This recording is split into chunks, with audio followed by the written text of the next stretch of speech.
रायगड जिल्ह्यातील रोहा नगर परिषद निवडणुकांमध्ये मोठी रंगत चढली आहे।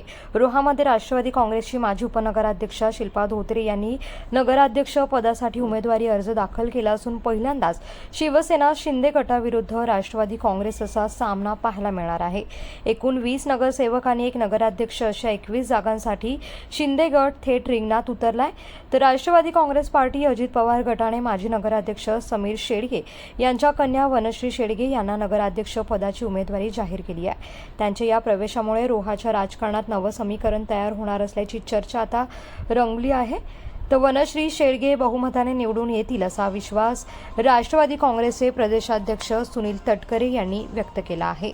परिसरातील ताज्या घडामोडींसाठी सागर डिजिटलला सबस्क्राइब करा आणि नोटिफिकेशनसाठी बेल आयकॉनवर प्रेस करा।